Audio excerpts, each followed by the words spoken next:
Welcome back to the Untold Stories, exclusive before Start the Story Now. Subscribe to the channel and comment down where you're from and what time it is for you right now. Now, turn off the lights, settle in, and let the darkness speak. In the autumn of 1883, the mountains around Bramble Hollow were darker than they should have been. The sun seemed to vanish behind the ridges before its time, leaving the valley in a cold, silvery dusk. The people there would light their lamps early and draw their curtains against the wind, though few could say what they feared.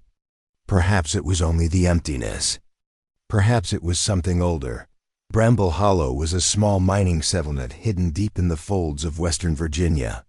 Fewer than 200 souls lived there, all tied to the earth and to the railroad that wound through the valley like a vein of black iron. Every man, woman, and child knew the rhythm of the trains. They came at dawn and at dusk, their whistles echoing through the mountains like clockwork. The trains were lifelines carrying coal out and supplies in. Without them, the town would have starved long ago. The people trusted the trains. They knew their schedules as well as they knew the turning of the moon. And so, when a train came that was an expected one that no one had seen before, one that did not stop, it changed everything. It began, as such things do, quietly. For several days before that night, the valley had been restless. The air was dry, charged, and heavy with the scent of iron. Dogs barked at nothing. Lamps sputtered when the wind passed through, though the glass was unbroken. The miners whispered that something in the tunnels was humming, a deep, low vibration that you could feel in your chest. It made the dust rise from the timbers and hang there like mist. The station master, Elias Moorfield, noticed it first. He was a thin, deliberate man with a watchmaker's patience, known for winding the depot clock by hand each night at 9. For 12 years he had kept time for the valley.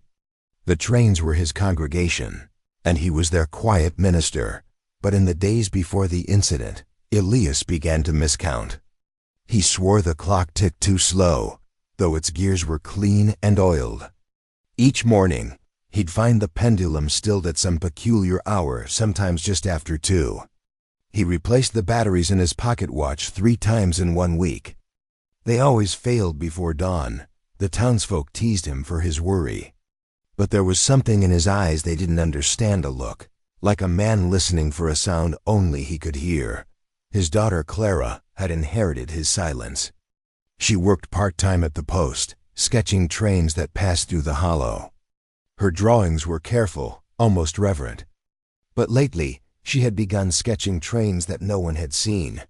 Engines with no number plates, carriages of impossible length, windows like hollow eyes. When her father asked where she'd seen them, she only said, "In the fog." The fog came early that October. It rolled down from the hills each night, swallowing the town whole. The lamps looked like drowned stars within it.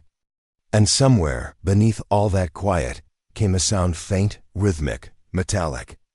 The sound of a train that was not on any timetable. Elias first heard it on October 12th, a Friday night. He'd been closing up the depot when he felt the vibration beneath his boots. The tracks were humming, alive. He walked out onto the platform, lantern in hand, and peered into the dark. The rails glistened weightly, though no rain had fallen. Then he heard it, the whistle. Low, long, mournful. He checked his logbook. The next train wasn't due until morning. No freight, no passenger service. Nothing was scheduled to pass Bramble Hollow until sunrise. Yet the whistle grew louder. He lit his lantern higher. The red light painted the fog in bloody streaks. He waited. The sound filled the valley, shaking the glass panes of the depot. But when the train came into view, it was like something half remembered from a fever dream. It moved slower than a train should, almost gliding. Its headlamp burned dim and reddish, not the white of oil or electric light. The carriages were too many to count. Elias thought he saw faces in the windows, pale. Still faces, but the glass was smoked and rippling, as if submerged. He raised the flag to signal a stop, But the train didn't slow. It passed through the station, shrieking in silence, the air folding around it. Then, as suddenly as it came, it vanished into the fog. The lantern flame went out. Elias stood there until morning. When the sun rose, he saw that the ground beneath the tracks was scorched black. He tried to report it to the railway office in Richmond, but the telegraph line was dead. The wire hummed faintly when he touched it, as if carrying a message too low to hear. By Sunday, word had spread through the hollow. People gathered outside the depot to whisper and speculate. Some said it was a military train, a secret government engine carrying bodies from the war. Others claimed it was a runaway freight lost on the mountain lines. But the old ones, the ones who still remembered the war years, said something else. They said the 217 had passed before long ago, and that each time it came, someone disappeared. The first to vanish was Samuel Dayer, a miner and father of 3. He'd told his wife he was going to check the lines by the East Ridge, where the tracks curved through the cut. He never came back. They found his lantern 3 days later, still burning by the rails. His boot prints led toward the tracks and stopped. No sign of struggle, no blood. Just stopped. Elias wrote the incident down in his logbook, just as he did with every train. The last line read, 217 train passed through. Manifest not received. Crew unknown, lights. Wrong color. That night, the clock in the depot stopped at 217 exactly. By then, the town had begun to feel strange. Chickens laid their eggs at night. The air smelled of coal and copper, even miles from the mine. Some mornings, the fog refused to lift at all. It just sat heavy on the streets like a blanket of smoke. Clara told her father she'd dreamed of the train again. This time, she said it wasn't on the tracks. It was below them. Beneath the ground, moving through tunnels that no one had built. She said she could hear the sound through her pillow, the steady, rhythmic clatter of something alive in the earth. Elias didn't believe in dreams, but he began to believe in patterns. He checked the depot records going back 20 years.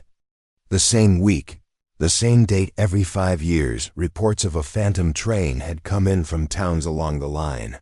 Ravens Gap, Lick Run, Bramble Hollow. Each described the same thing, a train passing through without stopping, carrying passengers who never looked out the window. He read one letter from 1878, written by a rail worker named Harlan Voss. There was a train, red-lit and soundless. I swear by my name it had no crew.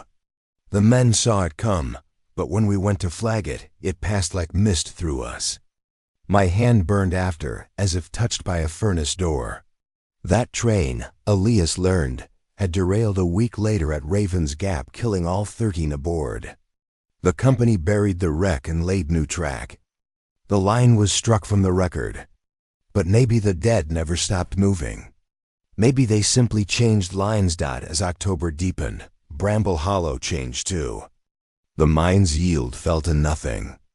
Men came up coughing black dust and speaking of whispers in the shafts, whispers that spoke their names. Children refused to sleep. The air inside houses felt wrong, like the pressure before thunder, but constant. Elias grew more pale each day. He stopped sleeping, pacing the depot at night, staring into the fog as if waiting for something. Clara said he began speaking to the clock, asking it to keep time properly, begging it not to stop again. On October 19th, 1 week after the first sighting, the whistle returned. The town heard it, all of them, a long mournful cry that froze the blood. Lamps went out one by one, as if snuffed by unseen hands. Windows rattled. Horses screamed in their stables.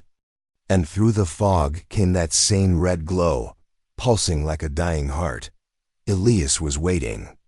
He stood on the platform with his lantern high. The clock behind him stuck at 2:17 once again. The rails shimmered. The train approached, slow and deliberate, the sound of its wheels like the grinding of teeth.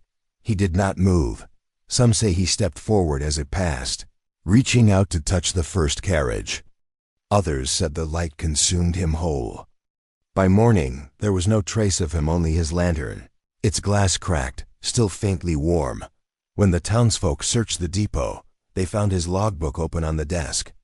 The ink of the last entry had bled through the paper, forming a single black smear. The words beneath were barely legible, not gone, only passing through. From that night on, the train stopped coming altogether. No mail, no freight, no passengers. The rails turned cold and silent, but the people swore they still heard the whistle each night, a sound from somewhere far below, echoing up through the roots of the mountain dot. And when they looked to the depot clock, they found it always said the same thing. The disappearance of Elias Moorfield marked the beginning of the town's slow unraveling.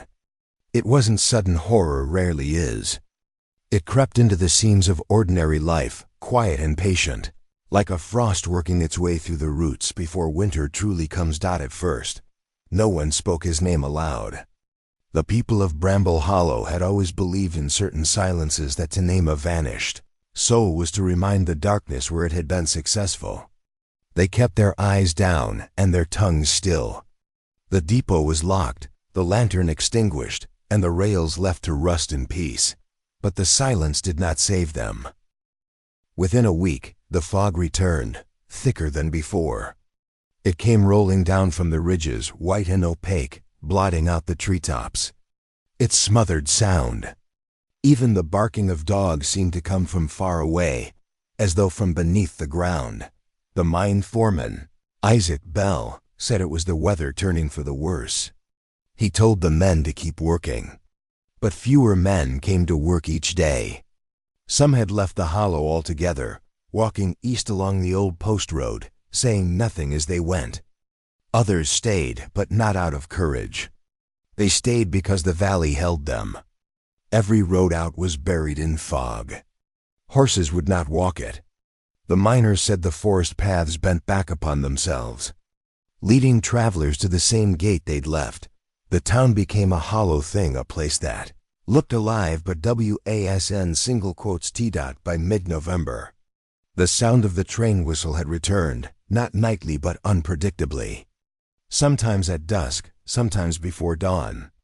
Always the same 3 notes, long, low, and hollow. And always the same time stamped on every clock that still worked 2:17. It was Mrs. Ida Penwell, the keeper of the boarding house, who first spoke of the lights. She claimed she saw them through the fog one night, glowing on the far ridge above the hollow. She said it looked like lanterns swinging from invisible hands, moving slowly in a line, like a procession. No one believed her at first. But then the lanterns began to appear closer, near the tracks, near the cemetery, near the old timber bridge by the river. Ida wrote about it in her ledger, in the same tidy script she'd used for years. Her last entry read, "Tonight they crossed the bridge.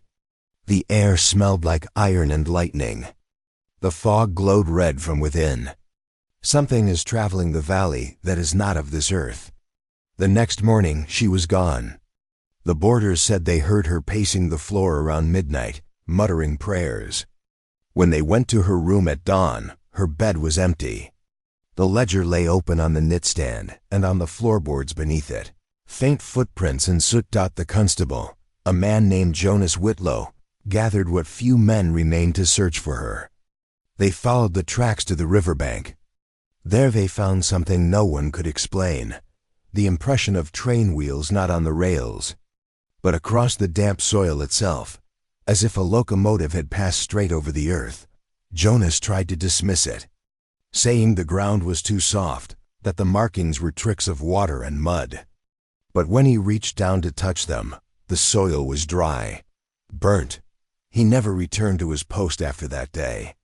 His badge was found hanging from a rail spike, blackened at the edges. It was around this time that the letters began to arrive. 3 of them, addressed to the station master. Bramble Hollow, postmarked from Richmond, Virginia, though the postal line to the hollow had been discontinued the month before. The handwriting was unfamiliar, jagged, hurried, almost trembling. The first read, Your line is not your own. The dead are moving upon it. Do not attempt to stop them. The second, engine number 243 was never recovered. The company buried its name. But names have a way of finding new mouths. The third bore no writing at all. Only a faint red fingerprint across the envelope. As though someone had tried to seal it with blood. The letters were found by Clara Moorfield, Elias's daughter. She'd taken to keeping watch over the depot since her father's disappearance. She said she couldn't bear to see it empty. The lantern there had not been relit since that night, but Clara kept the clock wound. Though it never moved past 2:17, neighbors said they saw her standing by the window most nights. Her hair lit by moonlight, staring down the rails that led into the fog. One miner swore he saw her speaking to someone outside a tall figure in a conductor's coat. Though when he looked again, the figure was gone. Her final note, written in her sketchbook, was discovered weeks later. It said he was not taken. He followed. The whistle called, and he answered. I heard him beneath the floorboards, saying there are tracks under the town now, and they're not made of iron. No one saw her again. By December, Bramble Hollow was all but deserted. The mine had closed, its entrances collapsed or sealed by landslides. The last coal shipment was never sent. The train never came for it. The depot logs ended abruptly, as if history itself refused to record what came next. Travelers who passed along the ridge that winter told strange tales. They spoke of hearing train wheels far below the valley, though the tracks were buried in snow. Some claimed they saw faint lights moving through the mist, not lanterns, but windows, and that if you listened closely, you could hear voices inside. One traveler, a preacher from Lexington, said he followed the sound one night and saw an entire train at a standstill across the riverbank, half materialized, its cars glowing faintly red. He said he saw passengers sitting inside, their faces pale as wax, their eyes wide open. When he tried to approach, the entire train vanished into the fog with a noise like a sigh. He left his sermon unfinished that Sunday and never returned to the pulpit again. By spring, the valley had been reclaimed by the forest. Ivy crept over the depot roof. The rails sank into the earth, swallowed by moss. A new settlement, miles away, took over the post line and renamed itself New Bramble. Though no one dared to build near the old hollow, the official railway records listed the area as abandoned due to structural collapse. But in the company archives, there was a margin note unsigned, written in the same cramped hand that appeared in the letters to Elias. Line 17 remains active. Movement detected nightly. Do not enter. No one ever reopened the line. For years, only hunters and surveyors wandered near the old valley. Most reported nothing but ruins, a collapsed mine shaft, a few decaying shacks, the outline of the old depot buried in vines. But there were exceptions. In 1901, a group of railway engineers came to inspect the area. They claimed to have found fragments of tracks still warm to the touch, even in the snow. One man swore the rails pulsed faintly, like veins beneath the ground. He said he could hear a heartbeat in the metal, slow and steady, 2 beats, pause, one long exhale. When they attempted to dig, the ground gave way. Beneath a thin layer of soil, they found a hollow cavity, a tunnel, perfectly round, lined with charred wood and rusted bolts. It led downward at a sharp angle. From within came the unmistakable echo of something vast and metallic moving through the dark. The men fled. The next morning, only 2 of the 5 returned to Richmond. The others were never found. Their tools, lanterns, and survey stakes were later recovered near the site. The metal tips were blackened, as if struck by lightning. The report filed by the survivors was brief. No safe passage. Subterranean vibration consistent with movement. Sound identical to train passage. Recommend sealing of area permanently. The company sealed it. And that should have been the end. But every decade or so, someone would mention hearing the whistle again, not from the valley, but from beneath their feet. Farmers plowing near the ridge claimed their oxen froze in place at the sound. Children woke screaming, saying they heard a train coming through the walls. The last known mention came in 1922, when a reporter from Richmond visited the ruins of Bramble Hollow. He found nothing, no buildings, no tracks, not even the foundation of the depot. But he did find something curious, a brass clock face buried in the mud. Its hands fused together at 1 position. 2:17. He took it back to the city and displayed it on his desk as a curiosity. But within a month, his co-workers noticed strange things. The hands of their own watches began to stall. One clerk claimed he heard a distant whistle each time the newsroom went quiet. Then, one morning, the clock was gone. In its place was a smear of soot and a single black feather. Thin as wire, the story was never printed, and so Bramble Hollow faded first from the maps, then from memory, until it became only a whisper told by old men in barbershops and miners around campfires. They say the valley still exists, though no road leads to it anymore. The forest closes in. The mist never lifts. And deep beneath the soil, the iron veins of the mountains still tremble. Waiting for the next 217, they say the past never truly dies. It's just filed away in the wrong drawer. In 1907, nearly 24 years after the last light of Bramble Hollow went out, a clerk named Edwin Pell began cataloging old railway records for the Chesapeake and Ohio Company in Richmond.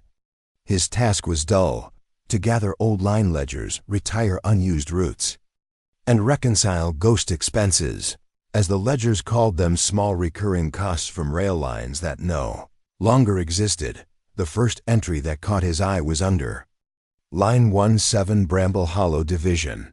Expense: fuel and maintenance. $12.87, logged quarterly, approved by E. Morafield. Pell frowned.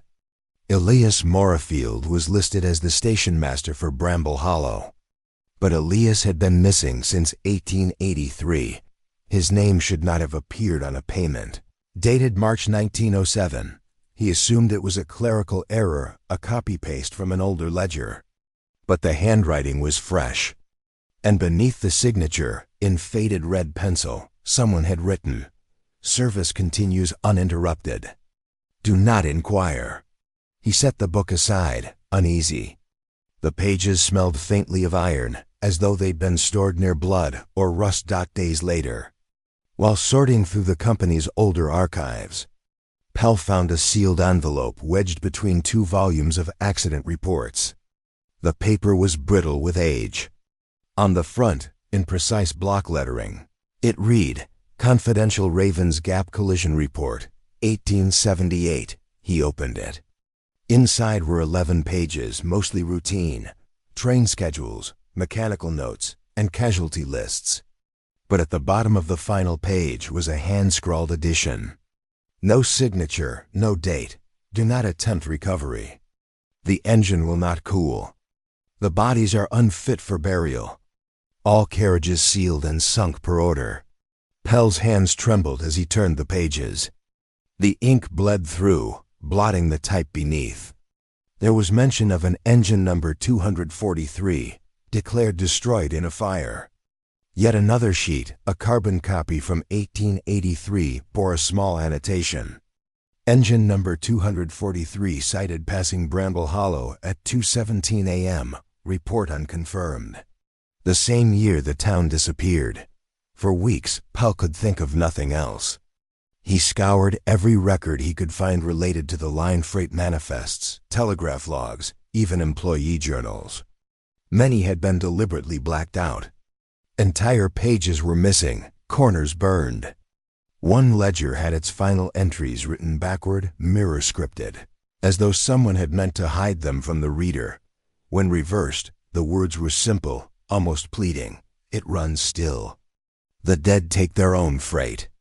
It was in those same boxes that he found the conductor's ledger. Recovered from the 1878 wreck at Ravens Gap, the brass binding was half melted. But the pages within had survived, charred around the edges. The first half was routine dates, routes, loads. Then, abruptly, the handwriting changed. The new entries were written in red ink. September 12th. The air in the tunnels burns cold. I hear the wheels though the train is still. September 14th. One of the men swore he saw faces in the glass. Not our crew. September 15th. Orders came down. Do not stop for signals between Hollow and Gap. Freight is not for the living. September 16th. We've passed the same ridge twice. Compass spins. September 17th. If this book is found, seal the line.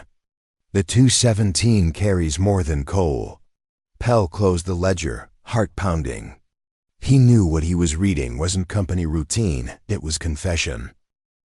He went to his supervisor, a stiff man named Robert Klein, and presented the documents. Klein read them without expression, then quietly took the ledger from Pell's hands. You didn't find this, he said. Pell frowned. Sir, this is evidence of, but Klein interrupted him. Evidence of nothing. The line is closed. Leave it that way. He took the pages and locked them in a drawer. Pell never saw them again, but that night, as he left the office, he noticed something strange. Through the glass of the archive room door, he saw the faint reflection of a man standing by the shelf, a tall figure in a dark conductor's coat. He turned, but the room was empty. He went home uneasy. He dreamt of trains in his dreams. The rails glowed red under moonlight. The carriages passed without sound, filled with men who stared straight ahead, eyes open, mouths still. Their hands rested on their knees as though awaiting arrival. The whistle echoed, and Pell awoke with blood on his pillow from a nosebleed that would not stop. 2 days later, he returned to the office to find his supervisor gone. Robert Klein had vanished sometime in the night. His desk was empty, except for a single scrap of paper lying atop it in the same neat handwriting Pell had seen in the old ledgers. It said, 217 arrived on schedule. Pell resigned the next day. For decades, the company buried what it knew. The railroad changed hands, changed names, and every trace of the Bramble Hollow division was erased. But the records didn't stay quiet. They resurfaced again in 1934, when an archivist named Margaret Hensley was asked to catalog a private collection from a retired company executive. Among the papers was a sealed tin box labeled simply Line 17. Inside were photographs faded, warped by moisture. Some showed a train buried in fog, its headlamp glowing faintly. Others were stranger still, landscapes with nothing visible but tracks disappearing into red mist. And in one image, barely visible when held to the light, were rows of faces pressed against windows. They looked less like passengers and more like silhouettes of smoke, as though they'd been burned onto the glass from within. At the bottom of the box lay a note, scrawled hastily in blue ink, no negatives. No record. Keep the box closed. Do not let it breathe. Margaret ignored the warning. She displayed one photograph on her desk. Within a week, her co-workers reported hearing the faint echo of wheels in the hallway at night. The lights in the archive flickered at precisely 2:17 each morning. She was found one evening slumped over her desk, her pen still in hand, her skin cold but unmarked. Her final notation was one line, "It passed beneath us." The photograph was missing. There were others who tried to explain it, geologists, physicists, priests. Some said the mountain held deposits of magnetite that interfered with compasses and clocks. Others suggested gas pockets, swamp light, mass hysteria. But none could explain the voices that surveyors recorded in 1951 when they ran sound. Equipment through the valley, the tape still. Archived in the Library of Virginia contains exactly 12 seconds of intelligible sound before the static overwhelms it. Within that brief window, a man's voice can be heard saying, faintly, "All aboard." And then, the whistle, when played backward. Another sound emerges, a soft rhythm beneath the noise. Like the beating of a heart, one of the technicians quit immediately afterward. claiming he'd recognized his own voice among the background murmurs, repeating the word, "arrived." The recording was sealed, marked "Do Not Reproduce" by the 1960s. The story of the 217 had become little more than a fireside legend, a regional ghost story told to frighten children and entertain tourists.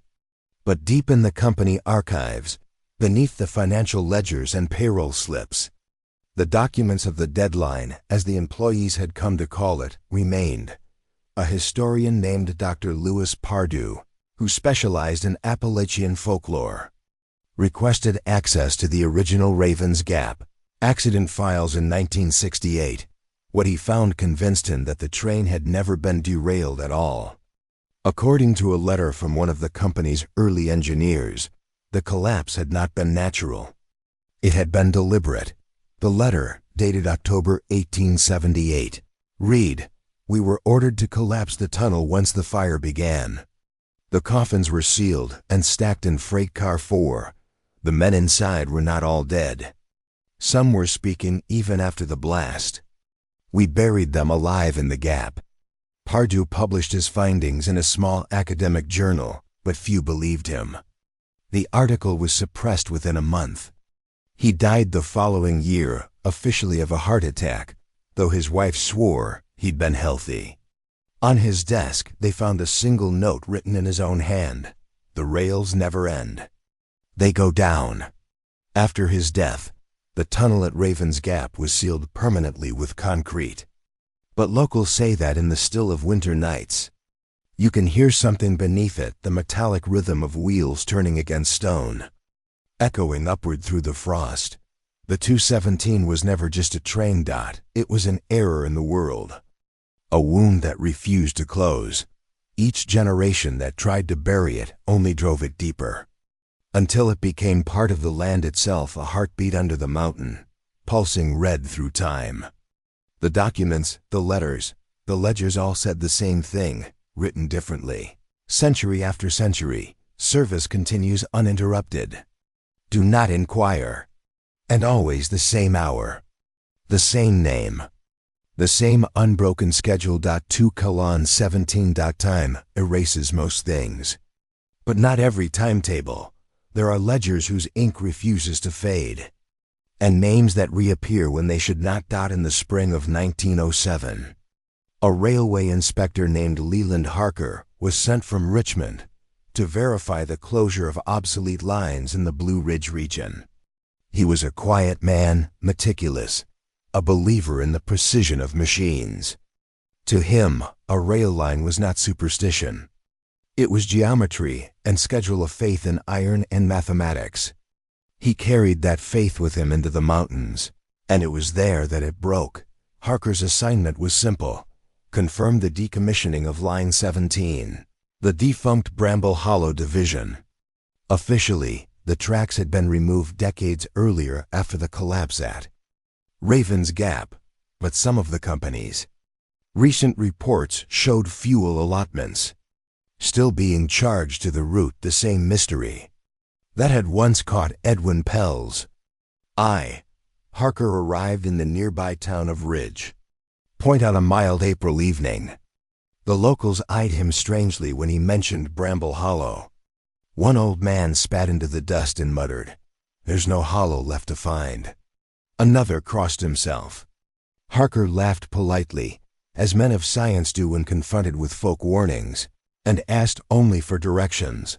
The road wound upward through gray pine and dead laurel. The further he went, the quieter it became. The air felt heavy, damp, metallic. By nightfall, he reached the valley. There was no town, only a field of moss and stone. Yet the rails were there, half buried, glinting faintly beneath the weeds. As though waiting for him, he pitched his small tent beside the old depot foundation and slept lightly, notebook in hand. Around 2 in the morning, he woke to a vibration under the ground.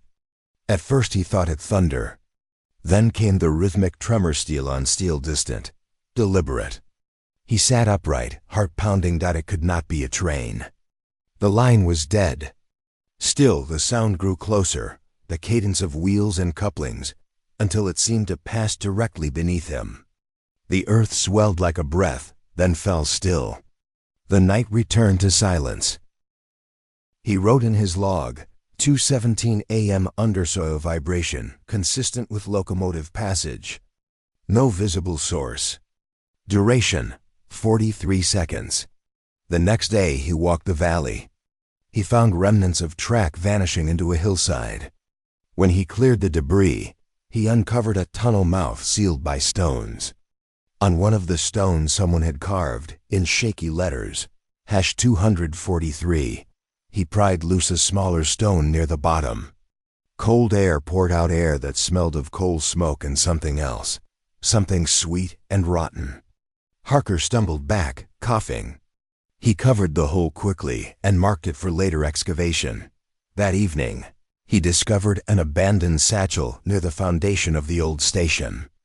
Inside were 3 objects: a rusted railway whistle, a cracked lantern, and a small notebook bound in black leather.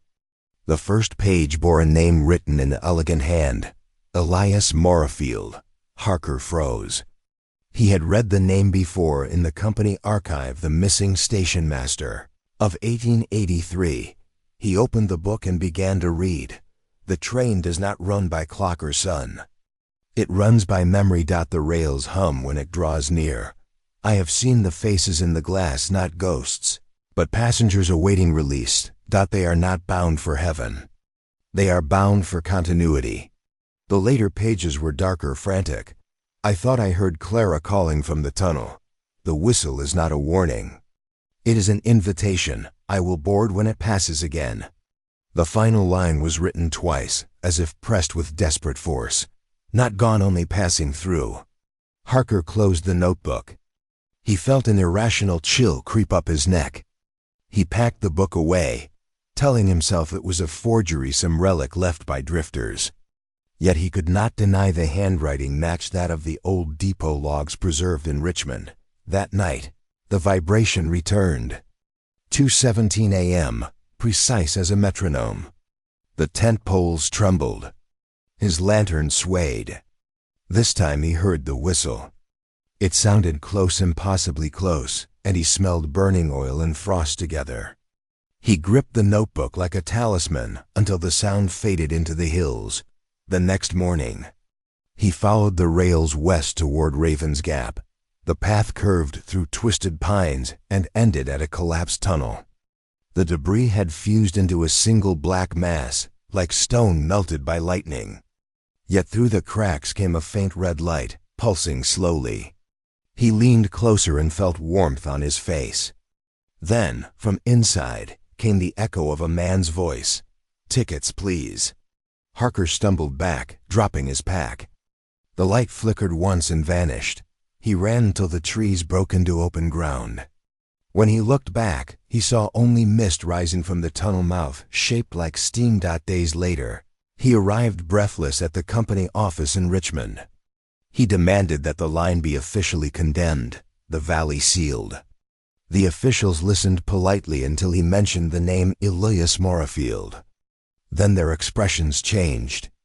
One of them, a gray-haired director, excused himself and returned with a thin folder stamped "Restricted." He laid it on the table. Inside was a single sheet of paper. Inspector Leland Harker Bramble, Hollow Survey approved April 1907. Status, complete. Return manifest received. May 1st, 1907. Arrival time, 2:17 a.m. Harker stared at it. He had not yet filed his report. "Who signed this?" he asked. The director said nothing. He simply closed the folder and slid it across the table. "You've done your duty, Inspector. The line is closed." That night, Harker returned to his boarding house. The landlady remembered him pacing his room for hours. At precisely 2:17, she heard the whistle, faint, distant. When she knocked on his door, there was no answer. By morning, he was gone. The bed was cold, the window open. On the desk lay his pocket watch, its hands fused together, pointing to 2:17.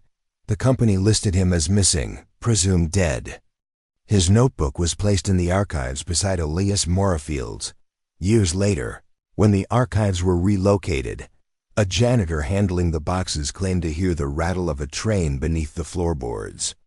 He laughed it off, but when he opened one crate marked Bramble Hollow, Harker, he found a new notebook atop the old ones. It was dated 20 years after Harker's disappearance. The handwriting was unmistakably his. Inspection continues. Line intact. Crew accounted for the 217 runs on schedule. They called him the last conductor after that, though no one ever saw him again. Some said he'd gone mad and lived out his days wandering the valleys, tending phantom rails.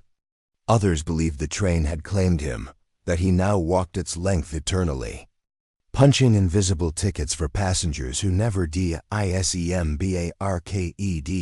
In the decades that followed, stories of sightings multiplied. Farmers saw a man in a soot-stained uniform walking the ridgeline at dusk. Hunters found footprints on frost-hard ground, ending abruptly at iron impressions. One traveler swore he met a polite stranger on the road who asked the time. And when the traveler said 217, the man smiled, tipped his hat, and vanished into the fog. The legend spread quietly through the rail yards. Engineers joked about the Harker shift, a phantom train that took the late hours so they didn't have to. But old conductors refused to work alone after midnight.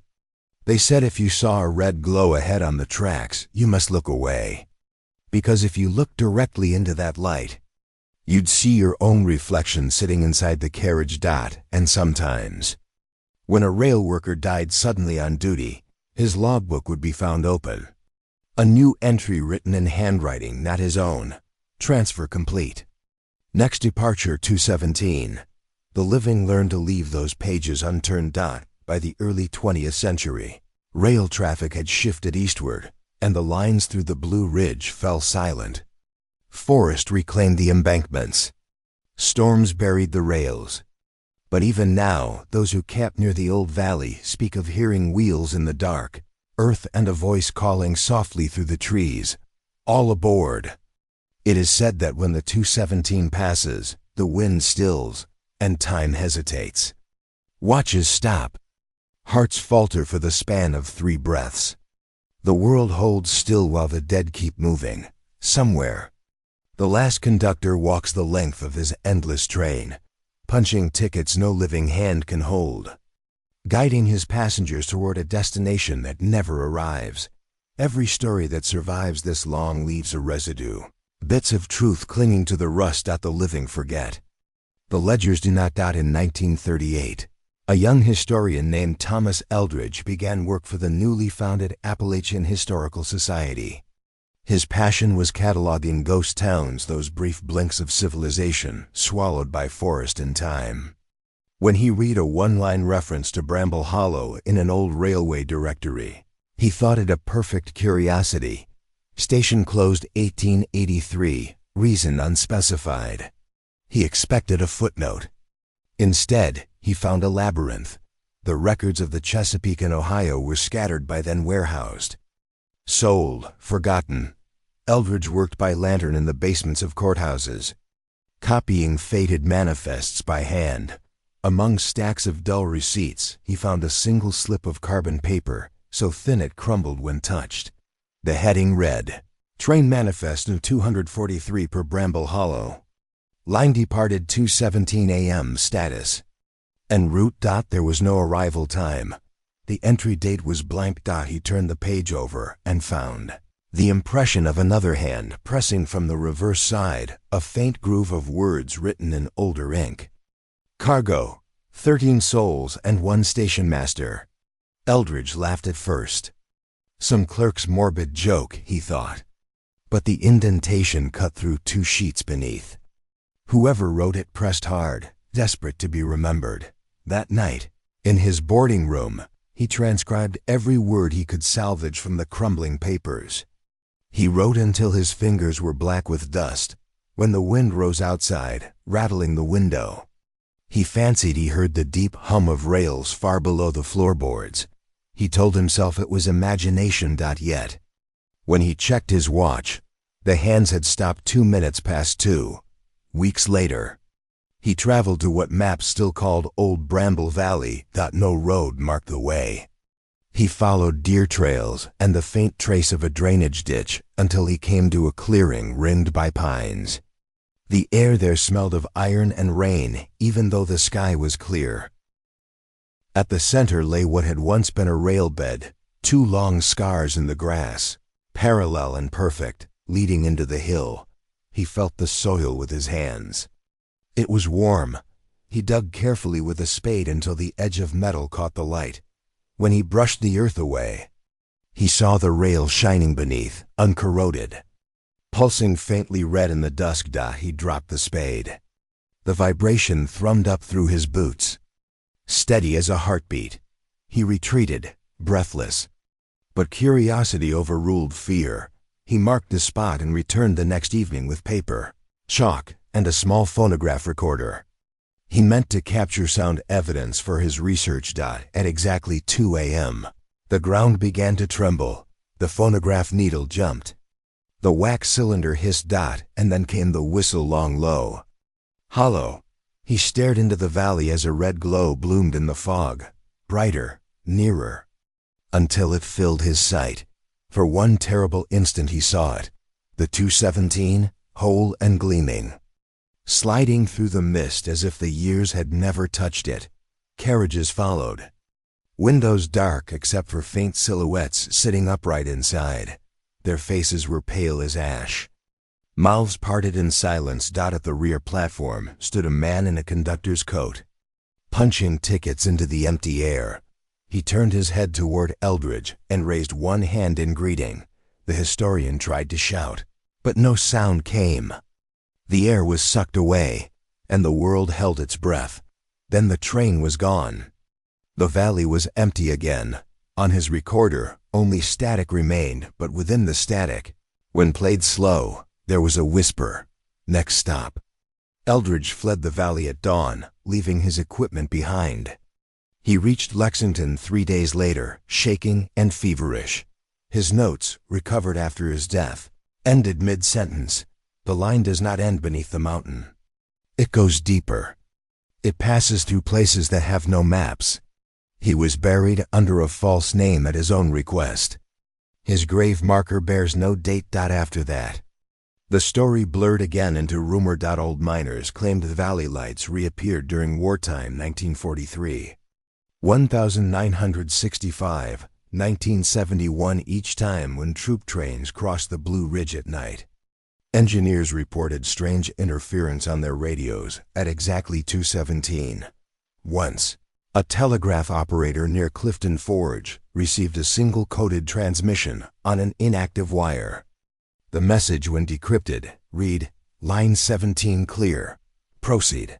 No source was ever found. In 1983, on the centennial of the disappearance, a small-town newspaper ran a commemorative feature titled "The Train That Never Stopped." Most readers dismissed it as folklore, but one photograph accompanied the article, grainy, taken at night, showing a faint red line cutting across the hillside where no rails remained. The photographer swore the negative developed itself. The image already burned onto the film. The editor received an anonymous envelope the following week. Inside was a pocket watch, its face cracked, its hands frozen. Both pointed to 217. He threw it away. By the century's end, Bramble Hollow was officially erased. Satellite maps showed only forest, and the railway company denied the line had ever existed. Yet surveyors clearing timber in 1999 unearthed what they thought was a buried culvert. When they broke through, they found iron beams, wheels, and glass embedded in stone, as if a train had been fused into the mountain itself. The site was sealed within a week. The workers signed non-disclosure agreements, but one of them, years later on his deathbed, told his grandson, "We found the engine, still warm. There was a man inside, sitting upright. He was smiling." When asked how he knew, the old man whispered, "Because he had my eyes." And so the legend circles back. Endless as the rails themselves, the 217 still runs. though few admit to hearing it. Sometimes, on cold nights in the valleys of Virginia, the wind carries a faint metallic rhythm. If you listen too closely, it aligns with your heartbeat. If you count the seconds between each pulse, you'll find the interval never changes. 2:17. They say time halts when it passes, just for a breath, as though the world steps aside to let the dead keep to their schedule. The mountain hums, the earth remembers, and somewhere, in tunnels no map records, the train glides through its endless night, the passengers still seated, the lanterns still burning, the conductor still walking the aisle, punching tickets for destinations that have no arrival. If you ever find yourself awake at that hour and hear the whistle echo through the hills, do not look toward it. Do not answer when it calls your name, because the 2:17 never stops. It only passes through. And once you've seen it, it remembers you. Epilogue. Archivist's note: the documents of Bramble Hollow have all vanished from public record. The few remaining copies show smudged ink where names once were. Only the clocks remain, 3 of them, recovered from different estates, each seized when their owners died unexpectedly. All are frozen at the same moment. 2:17. Perhaps that is all history truly is, a schedule we can no longer keep. The living miss their train, and the dead ride on.